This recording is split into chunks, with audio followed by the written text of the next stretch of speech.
coming up, the Minister for National Security, Kandapa, is calling on civil society organizations to hold government institutions, especially his ministry, to account for their actions. Speaking at a workshop with CSOs on the National Security Strategy document, he explained government could work effectively if the CSOs played their part.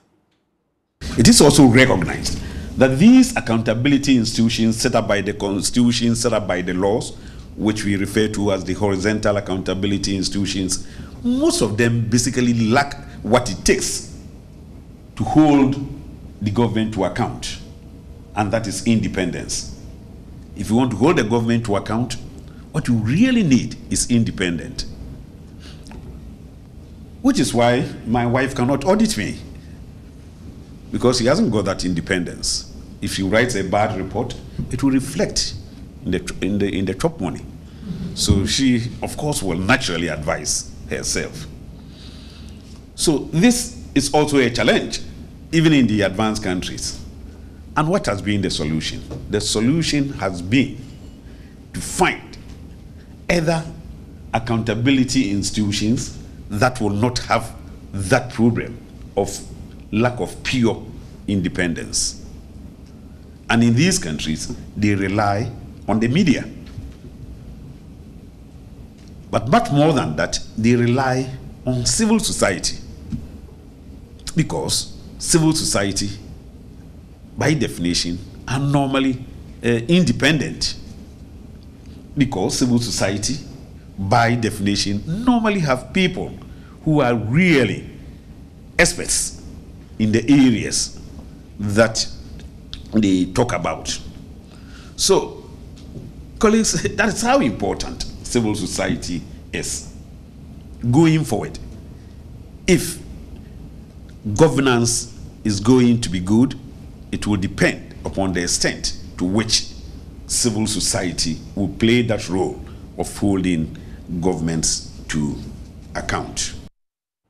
Well, the National Security Strategy document, which was launched by the President on the 7th of June 2021, was meant to ensure effectiveness of the security and intelligence sector by revamping current systems and structures. But security analyst Adam Bona, in an interview with Joy News, explained that the policy document does not explicitly have a plan for the gathering of data of unregistered security arms. He believes if the ministry is furnished with that data of unregistered small arms in the country, it will actually be able to track down users and deal with crime. In terms of the policy document, I think one area has to do with baseline survey. You realize about 9.5 out of 10 violent crimes that are going on in this country are by the use of illicit firearm. So the policy document, even though a very good document, I think we need to relook at the issue of small arms and light weapons.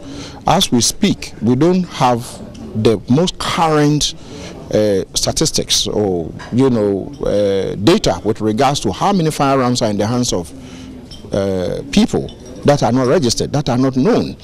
And once we don't know that, it becomes difficult to deal with violent crimes. So I want to see a situation where probably a survey is conducted to know what is the size of the challenge we are dealing with. If you want to build a house, you just don't get up and build a house, isn't it? You want to know possibly the size of your family before you build a house. So, and then the second thing has to do with funding source for the strategy. If you come up with a strategy that doesn't have a funding source, then there's a challenge. Even though it's a very good strategy, I want to see how do we finance the strategy. That has not been raised. And then also, I think we have a big challenge when it comes to state security officers, some of them brutalizing citizens, and citizens don't know where to go to, because if a police officer was to beat you, you still go to the police station to report. What are the probability that you would get a fair hearing from the police? We don't know.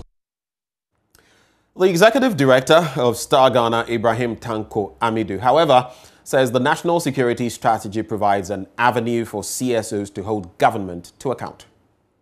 Over the years, civil society organizations have been involved in peace, security and development at various levels, at the community levels, at the district levels, etc.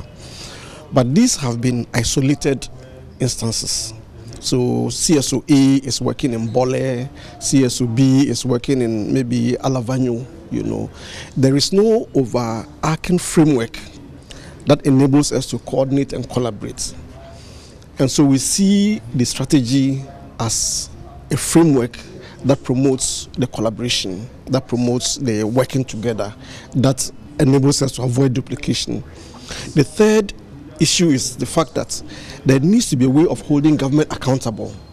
As the minister said, government is responsible for the delivery of public goods and services, for creating the environment to enable us enjoy our rights. But where are we going to? Where is a document that says that this is what government would do A, B, C, D, E, F in order to promote that enabling environment?